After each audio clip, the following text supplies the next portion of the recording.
All right, guys, joining us today, always the great roast battle champion himself from Comedy Central, Earl Skakel. Earl, how are you? I am feel like I'm living in a fantasy camp right now, so I'm happy. So we have the iconic actor William Katt with us today, and I could not do this podcast without Earl because this is one of your biggest fans, Mr. Katt. No way. Awesome. Earl, here, I'll Well, toast you with a bottle of water. let me get a bottle of Bang energy drink. There you go. Okay.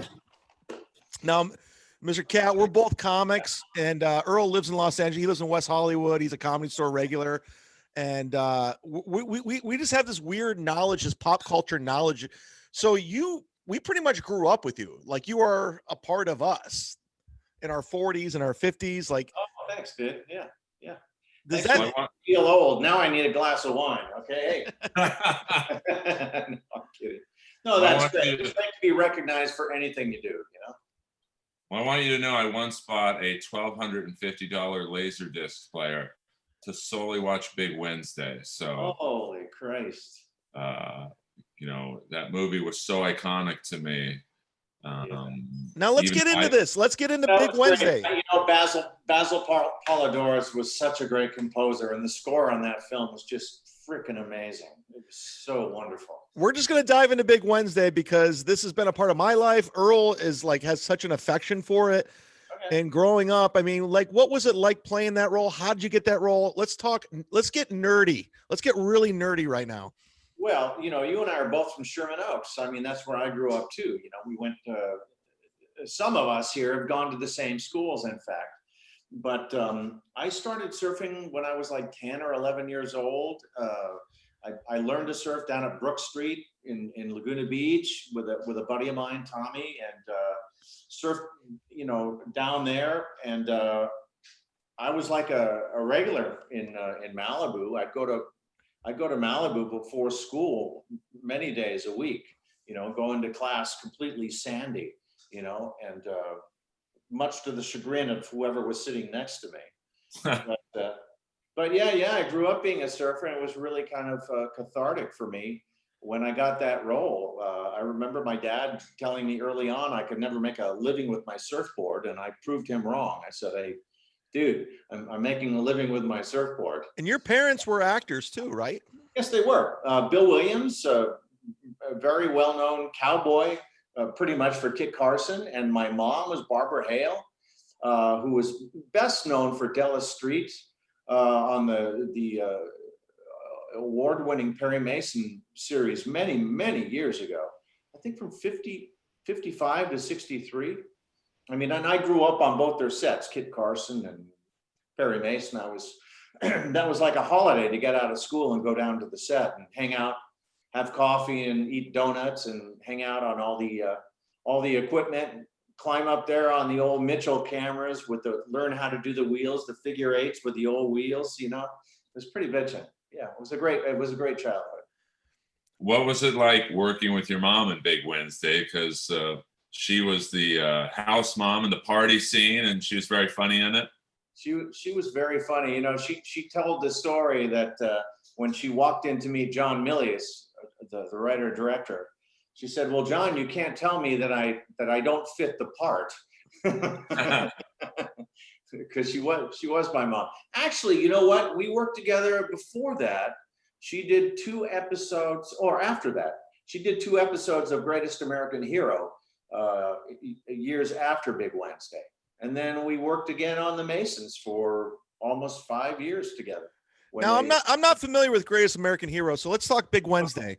Okay. What are you talking about? It's an iconic show. I know. I'm being funny, Earl. We're comedians. Damn it.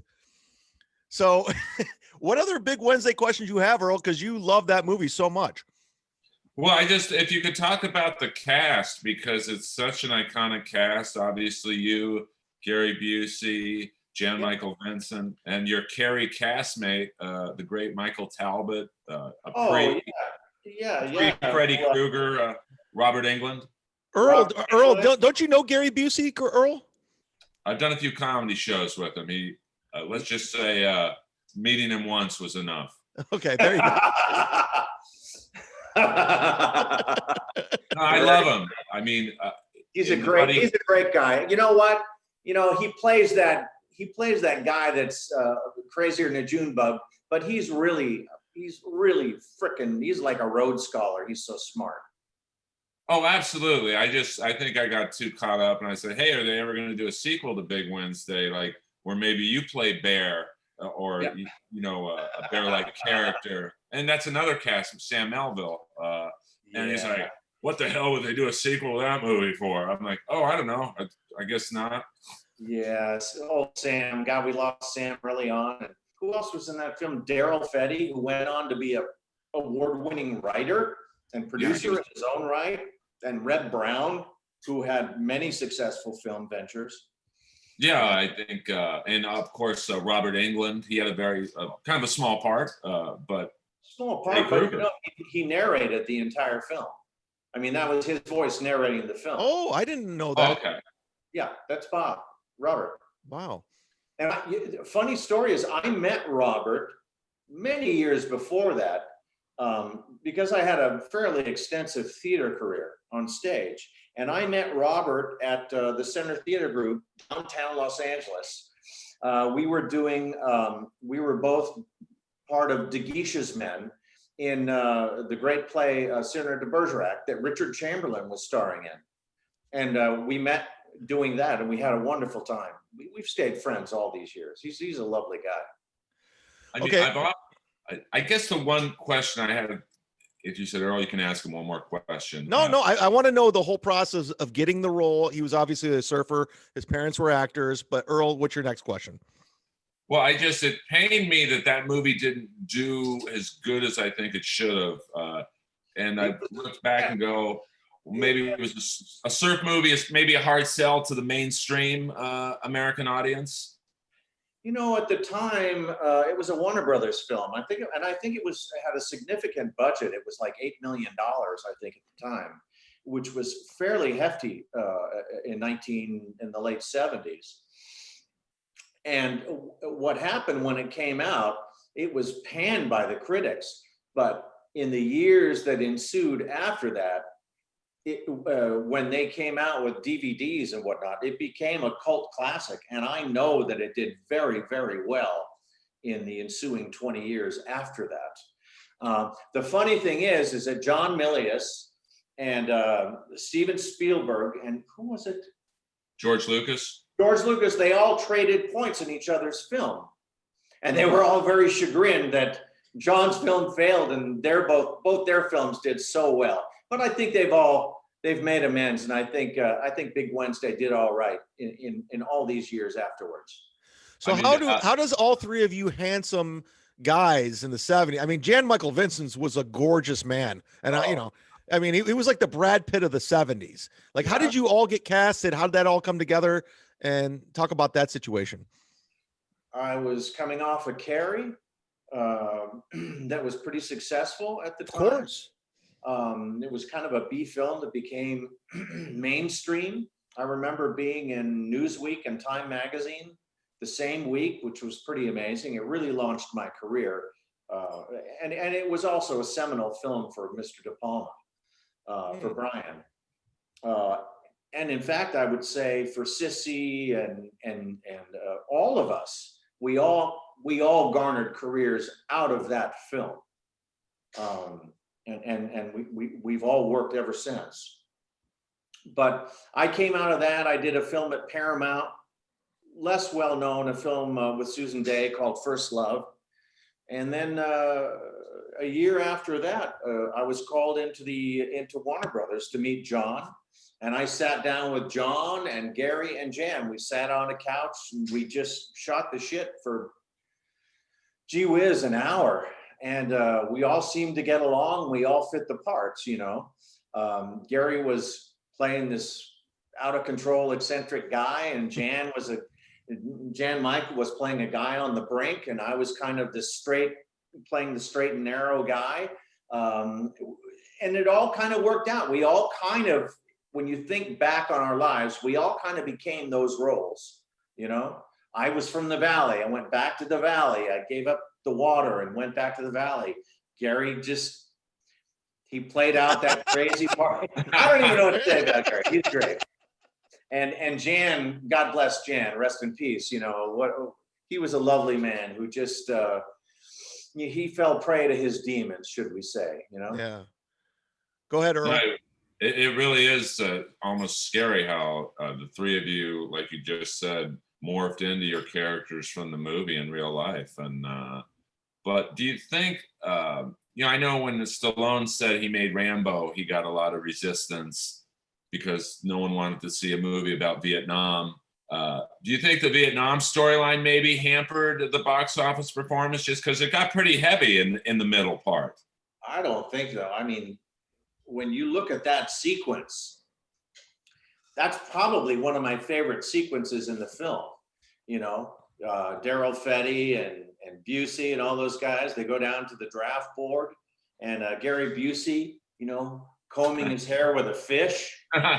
And by the way, that whole sequence on the chair when he was lighting the cigarettes, can I have another one? Yes, another, all that stuff, that was totally improv.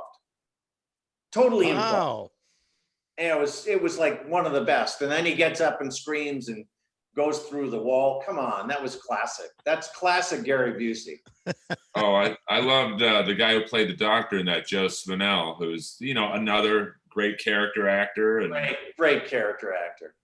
Yeah, yeah. I cry every time they line up when you guys are watching TV at your house and everyone lines up and says goodbye. And, you know, in the beginning, you know, I don't know if people realize that the gentleman, forgive me, I forget his name, who played Shopping Cart, the older gentleman. Oh, right.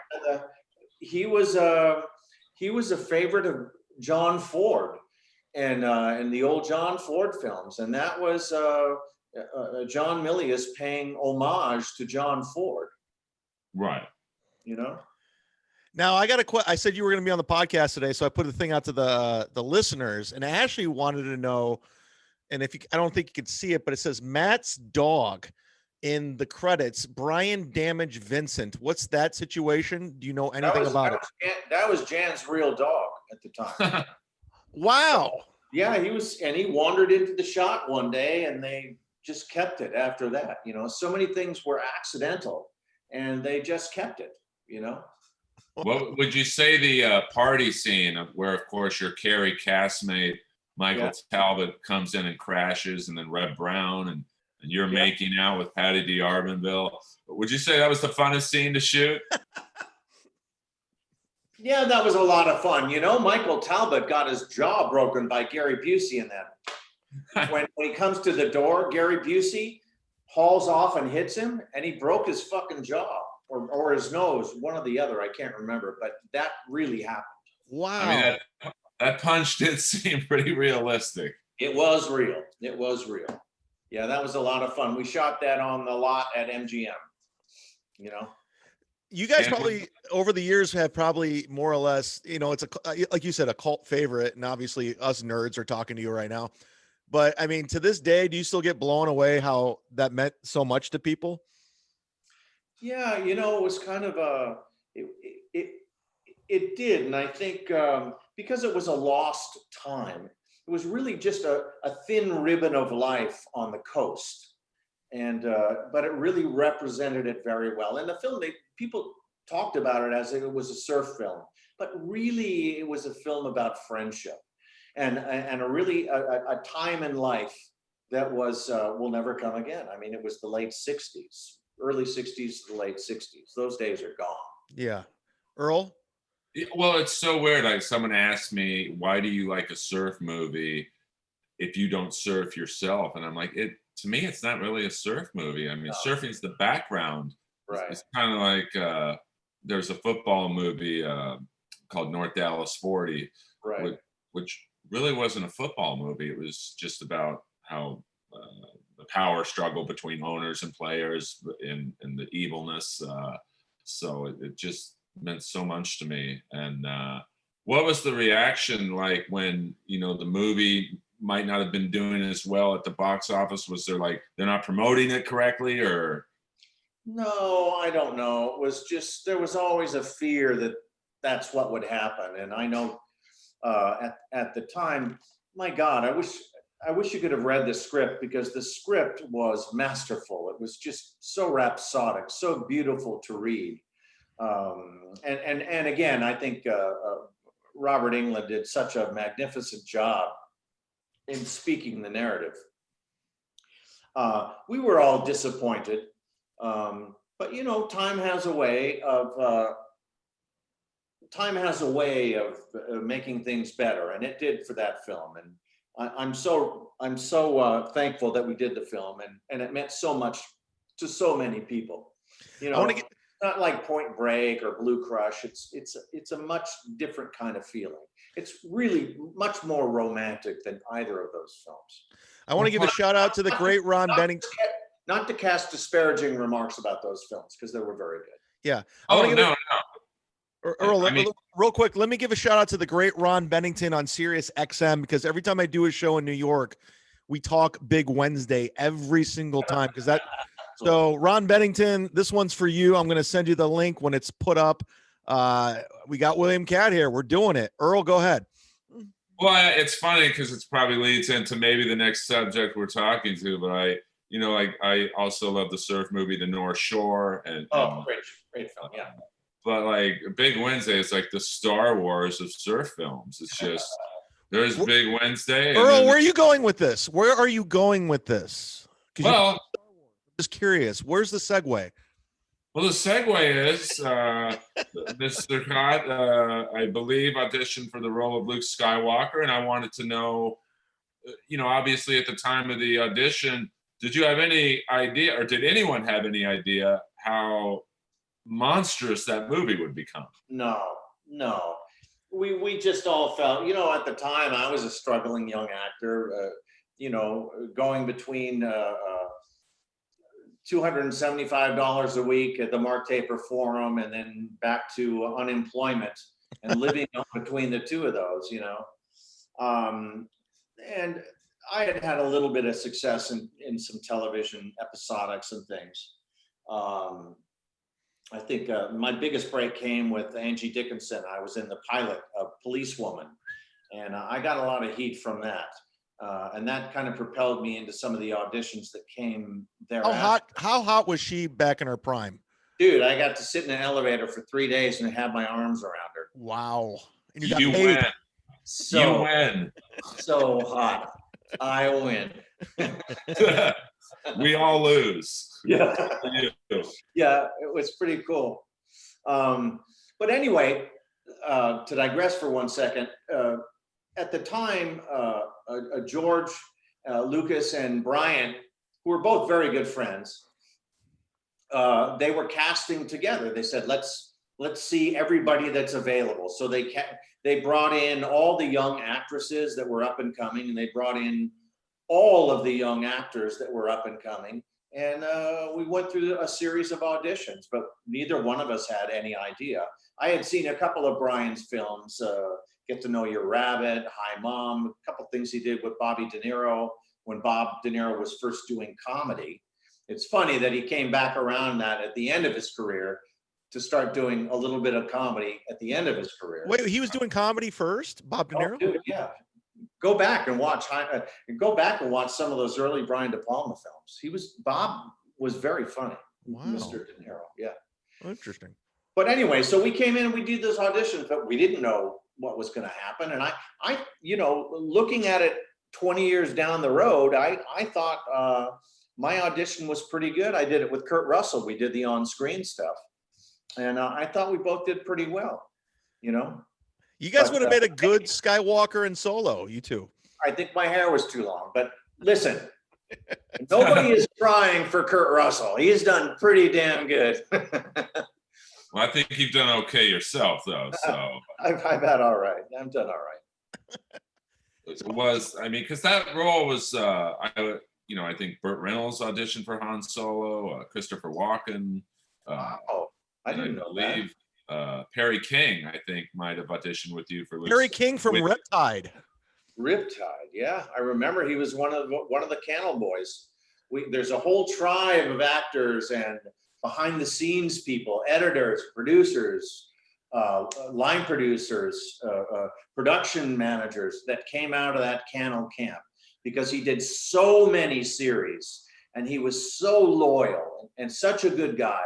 And there's probably hundreds and hundreds, if not thousands of people that came out of that Steve Cannell camp. Wow. Go ahead, Earl.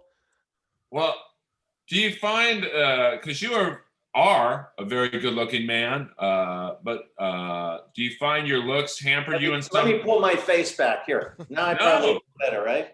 No, you look amazing. You got your hair, you know. Lucky, I'm still lucky with that. Yeah. Mr. Katt won life. Yeah. Yeah, you really won the life lottery. But you know, in the late 70s, early 80s, like you were such a model-looking guy. Did your looks hamper you when you were auditioning for roles? You know, I'm not quite sure. I had a pretty good career in the theater. Truth be told, I was having a great career in the theater. I was always doing theater when I wasn't doing television or film. And I think the moment that I pivot really was when I did Greatest American Hero. I was unable to. Again, I'm not familiar. I'm not familiar. Yeah, with the exception of Pippin, which I got as a result of that, because I had auditioned for Bob Fosse and Stu Ostral, the producer, many times. When I finally came in to audition for them the last time, I walked to the piano and Mr. Fosse was saying this. I said, Mr. Fosse, I've auditioned for you so many times. Do I really have to do this again? He said, no, you got the role. So that was fun. But with that exception, it kind of turned my career, and I think I was unable to get the roles that I wanted to get thereafter for at least 10 years after, because of playing that superhero. It's so ironic that today everybody wants those big tentpole franchises, you know? All the actors want that big franchise, you know? Well, let me ask you about that, because I had John Schneider and Tom Wopat on, and I've had a lot of iconic guys. And you guys were on TV when TV was TV. Like you had how many 60 million, like ridiculous, like there's a couple channels. I mean, you were like the face. I mean, what was it like during that time in Hollywood, just living your life and doing that role? What was it like? I don't know. I mean, would you get recognized nonstop? I mean, yeah. Oh yeah. I'd get on a plane and the pilots would come out and say hello, or the stewardesses go, oh my God, I'm glad you're flying with us. Now we feel safe. And, you know, they were just having a lot of fun with it, you know, but I was a youngster, and I don't think I handled fame as well as I might have. You know, I think at times I was pretty much a dick to some people. And I really regretted that. I should have had somebody slap me in the face and say, hey, just be, you know, you are blessed, be grateful, say thank you, and let's get on with things. And but I didn't have that for some reason, and I regret some of my stupidity at the time. But learned my lesson. I went on, and I'm grateful now that I had that show. Well, Mr. Katt, I don't know if you're familiar with Earl Skakel, but he's the roast battle champion on Comedy Central. And Earl had the same mistakes. Like, he didn't handle that fame very well. Wow. You're getting recognized, and, you know, it kind of went to your head, Earl, right? Well, I wish, first of all, I'll guess Mr. Katt is not familiar with me, but it's all good. Can you talk about auditioning for Greatest American Hero? Because like you said, you're coming from primarily a theater background. Yeah. You know, you're a quote unquote serious actor, and you get this audition for I guess a pretty wacky sitcom. Was that hard for you to go from serious to? Well, I did. It was my ego at the time. You know, I was young and full of myself. My ego wouldn't fit in this room at the time. You know, that's how bad it was. And I mean, well, how could you at the time with so many millions of people watching you? I mean, it's kind of goes with the territory. So that'd be a hard thing to deal with. Yeah, I guess so. I guess so. But let me get back. The question was, what about the audition? Truth be told, I did not audition for that role. I mean, Oh. Steve Cannell came to me, my agent, Michael Black, at the time at ICM, sent me the script. I thought it was very funny. But I said I wasn't interested in doing television. At the time, I was on stage off Broadway with the wonderful Diana Wiest, who was starring in this wonderful play, Michel Tremblay's Bonjour la Bonjour. And we were at the Phoenix Repertory off Broadway, and I was happy to be in New York, and I was working. I was a working actor. I got this script, and I think the only reason that I really thought about it, because I had a son that was about 8 months old, and I was making, what, $400 a week in New York, barely able to make a living. And they told me, my agent said, Bill, it's going to run. Maybe it'll do a pilot and they'll order 3 or 4 shows. Then you'll be done and you can go back to New York and you can stay on the stage and work there. And of course, that's not what happened. And Steve Cannell flew out and he met with me after an afternoon performance one day. And he took me out to dinner at the Russian Tea Room. And he was such a lovely man, so gracious, so kind, so self-effacing, and he made me feel so comfortable that I said, okay, I'm going to do it. So the day I finished on a Sunday afternoon matinee, I flew to New York, and the next day I had my hair dyed back to my natural color blonde because it was brown at the time. I was playing a French Canadian in the play. I had it dyed back blonde, and I went into I met everybody there, Alex Beaton and the rest of the producer and the staff, and they were all just so lovely. They treated me like a real celebrity, like a god, and I felt so at home. If you had had the great pleasure of meeting Stephen Cannell, he was one of the greatest guys that ever walked the planet. Other than my father, he left the highest watermark on my life of anybody. I just love the guy. Now, before we started the podcast, we found out you and Earl went to the same high school. Now let's talk about this. Okay. Crazy sisters and brothers, right? Yeah, I mean, 6 degrees of separation at Notre Dame High, corner of Riverside and Woodman. Oh my God. Woo! Crazy school, crazy school. You get beat with a stick by the sisters. Yeah, I mean, I got the brothers were a little rough on me. Yeah. But you know, that was the Look mid at what 80s. happened. Well, just looking at you, I can see why they were rough on you, you know? Oh. Well, I was a bit of a wild card, you know. This was, it's the early 80s, you know. Well, Yeah. Mr. Katt, let me tell you this. Earl's background, he doesn't talk about it, but he's related to the Kennedys. No way. Yes. My aunt is Ethel Kennedy. As you can see, it's really helped my comedy career. That's funny. That's very, very funny. Well, she's still alive, which is crazy. So That is crazy. So what she think about the current the state of the country right now? She's got to be. She's pretty depressed. She's I'm not very political myself, but let's just say she's not a big Trump fan. But she's. I don't know. We're gonna see what happens pretty soon. Yeah. You know? So you guys are both in LA right now, and I moved out of there. Like, how you guys holding up out there? Like, what's the situation like? Dude, it was 121 degrees in the valley here about 3 weeks ago. Tell me, when I was a kid, if it got to be 105 in the summer, that was a big deal, right? Yeah. That was like really rare. But this last summer, 3 weeks ago, for like several days, it was like 119, then 121. It was like, excuse me. No, please swear. Are you fucking kidding me? Please swear. I couldn't leave my house, and my shrubs and the trees, they've all just gone, bleh, they've had it. Wow. So we're not cactus, dude. We're not cactus. Earl, you're in West Hollywood. What's it like in West Hollywood? It's very hot. I mean, I know you're in the Valley, William, so it's probably 15 degrees hotter for you, but and unfortunately, this ain't the 70s anymore. The ocean in Santa Monica is pretty dirty, so you can't even go in there for relief. I know. You want to hepatitis. I know. Do you ever go surf anymore?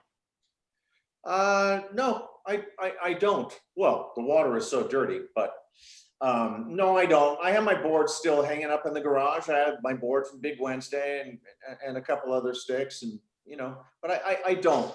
I haven't had time, and I don't live right on the ocean. I'm still in Woodland Hills, so I'm about 20 minutes from the beach, 25 minutes. Woodland Hills. I used to go to that Equinox over there in Woodland Hills. Oh yeah. Yeah. Very Right familiar. Yeah. Closed like everything else, It's so weird because I'm in Florida right now where they pretty much are ignoring everything. They're just like, okay, business as usual. So it's very strange to hear like how separated everyone is. I know people are like, all right, like get back to the greatest American hero. But listen, I'm having a podcast conversation with one of our heroes. Relax. Yeah. Yeah, let's get back to the greatest American hero, because one of my first crushes was Connie Salica. Damn, you're a lucky man. Oh my God.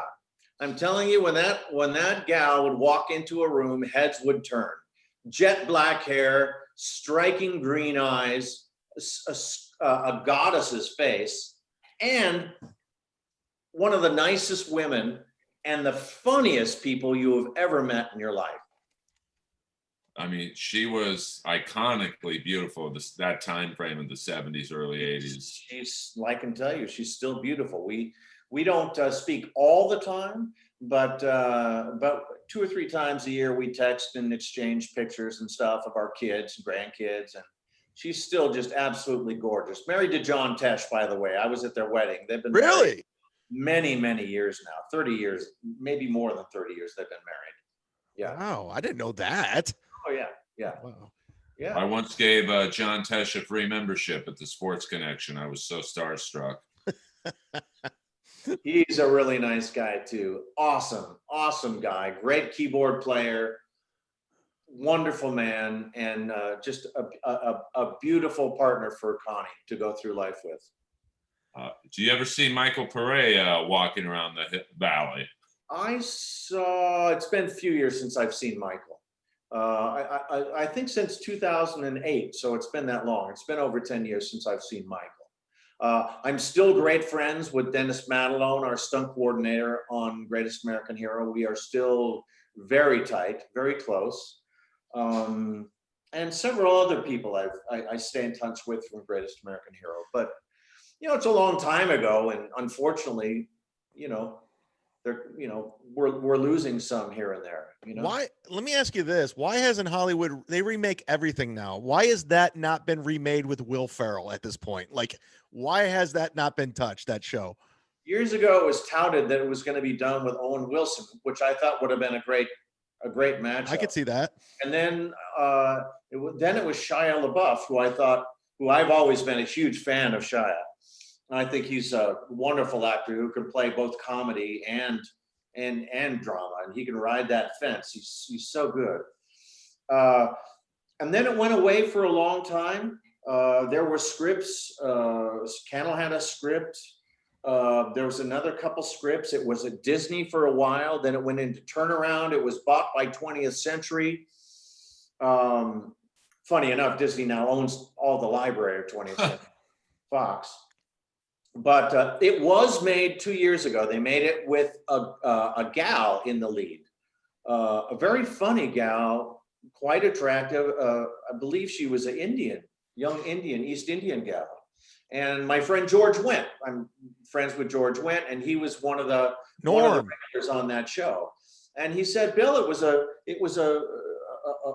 very good show, very funny, but they made it a half-hour show instead of an hour. Yeah. And for some reason, it didn't work. They asked me to do a voiceover, and I graciously declined. I just said, I'm sorry.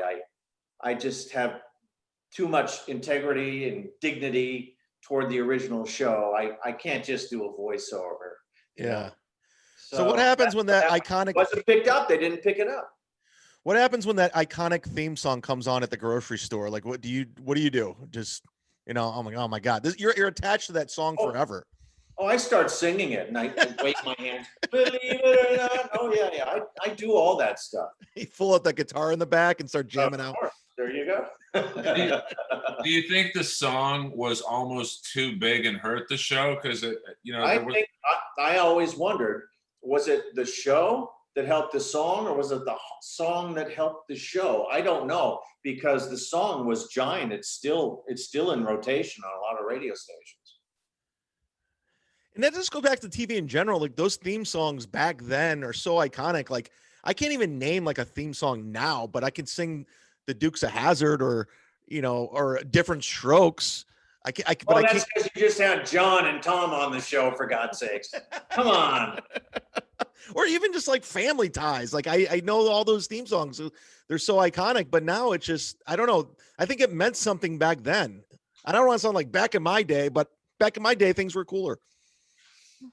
Well, I think you were right, Chad, because like if you think back to when Greatest American Hero was on and Miami Vice a little later, like there's only 3 networks and there was no CNN or no TNT and stuff like that, Hulu. Yeah, I think, I think it was pretty cool back then. But it was you had the Cannels and the Dick Wolfs and the Aaron Spellings, and it was all those kind of shows. And nowadays, everything is taken, everything is taken a darker turn. You got to be dark to be cool, right? You got to be dark.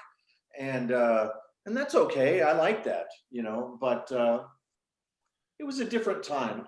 I must admit, I'm a fan of television right now. I think television is where you want to be if you're a writer, producer, director, or an actor. Gee, who doesn't want to get on a show that's running for 7 to 10 years, Yeah, just get on the Walking Dead. You have you'll never get fired unless you get killed.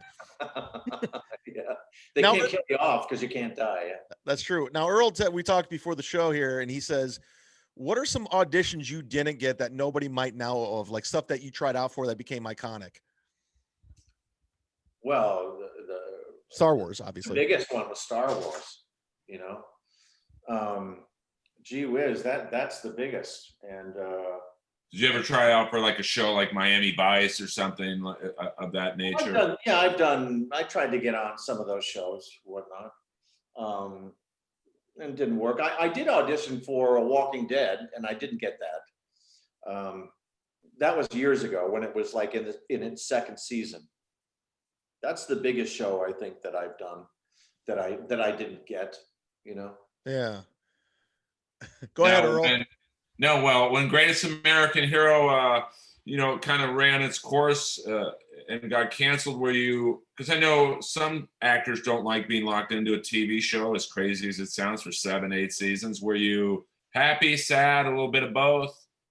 Yeah, I think it was a little bit of both. And honestly, there was no such thing as Comic-Con then.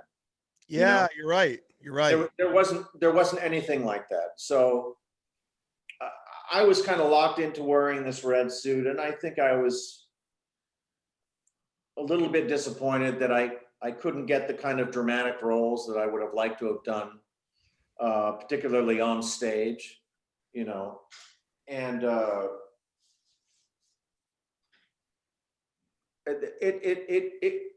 I was a little bit resentful because of that. So I was happy that the show was ending.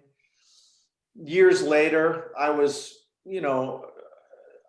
I really missed the fact that I didn't understand how happy the show made a lot of kids and a lot of people. That years later, people would come up to me and say, hey, I didn't get along with my parents at all, but every Wednesday night I could sit down and with my parents, my dad and I would laugh out loud at the same show. And it made me feel so good. And I didn't realize that at the time. So shame on me for that. Shame on me. But at the time when the show ended, I was happy. I knew I was already I started a national tour right after that with the late great George Rose in Pirates of Penzance. I did a national tour, and right after that, Raymond Burr called me and he said, "Hey, we're rebooting the series, and your mom's going to be in it playing Della, and we'd love you to come play Paul Drake." And so I went and I did that. Coincidentally enough, it wasn't but 6 months later, I got a call from the head of, I'm trying to think of this gentleman's name. Tannenbaum? No, I'm trying to remember his name. Anyway, one of the heads of the network called and say, hey, Bill, we're going to put you back on the show. We're going to double your salary and guarantee you 2 years on the air. And unfortunately, I couldn't do it because I was already locked into doing the series, these episodes. But that would have been fun to do. That would have been fun to do because the show was doing so well in syndication and reruns that they wanted to reboot the show. I wish I had done that, you know. Yeah. I wish I had been able to do that. Now you said your father was on Gunsmoke? No. He played Kit Carson. Oh, okay. With Don Diamond. It was in the late 50s, you know, it was the same thing, Hopalong Cassidy and all those kind of 50 Westerns, you know. Yeah, he was cool, man. I grew up, my first memory is sitting under a horse watching him shoot something, you know, being on the set there. It was great. You know, we had horses. He had a gold stallion that he kept in our backyard. We grew up in Sherman Oaks when it was still all kind of dairy farms and orange orchards. You were too young, obviously, but when I grew up in the early 50s, that's what it was. I mean, it was big open spaces. And we had a big place out there at the time. That's what I remember. Yeah. Were you ever able to get on those like Western shows like Bonanza or Rawhide? One of the first things I did was with Clint Eastwood on Rawhide. My dad was doing an episode of Rawhide, and I got to be a little 12-year-old kid on that show, and I had a scene with Clint. That's amazing. That's so cool. I felt lucky. Yeah. No, we just had Craig Kilborn, who used to do the Late Late Show on the podcast, and he had Clint Eastwood on, and he says, I've never been starstruck until I met Clint Eastwood. Yeah. Pretty neat. I mean, my mom had dinner with Clint Eastwood when she was pregnant with me, and she told him at the end of the dinner, you'll never make it. You're too nice. So my mom would have been a horrible agent. You would. Speaking of Westerns, let's get to Butch and Sundance, the early days. Okay. How did that role come about? And Tom Berenger, great actor. Was that a fun movie to work on? That was real fun to work on. Yeah. Where did that come? You know, I think both Tom and I turned that down several times because we didn't want people to think that we were undermining the great Paul Newman and Robert Redford. Sure. You know, and at the time, I'm not sure, but I think we were the first prequel ever made. It was a prequel where you took those characters and you all of a sudden you did a pre-story. I might be corrected. Maybe one of the fans out there listening will have a better recollection of that. But I think we were one of the first prequels. And Tom and I both turned it down originally. And then they came back and made offers that we couldn't refuse. And I just had a wonderful time. I mean, I always said, most actors would say that, if we could do nothing but Westerns for the rest of our career, we would do that. Because it's so cool. You get to work outside. You're with the horses. The Wranglers are always so cool. Everybody is typically in a great mood. And yeah, it was great. The first night we were in Telluride, Tom and I, they rented us a beautiful chalet, and him and I spent 2 weeks together in that chalet. And the first night we got frickin' so loaded on tequila in the sauna. Nice. We were up all night, and we became good friends after that. He is truly a great guy. I was so happy to work with him. And you know what? I worked with him again. John Milius did a 2-part miniseries called Teddy Roosevelt's Rough Riders. And I got to work with Tom again for 4 months, which was in Texas, which was just a great hoop. Him and Sam Elliott and Gary Busey, a lot of guys that I knew, and John Milius directing. It was a real boys club, you know? That's awesome. Oh, you also got to work in this movie with a pre-RoboCop, Peter Weller. Peter Weller, oh my God. If you go back and you look at some of the cast in Butch and Sundance, all those people went on to have some. John Schuck was on that. He was amazing. We had a great cast in that film. And this is all before those guys became big stars, you know? Brian Dennehy. Yeah. Brian.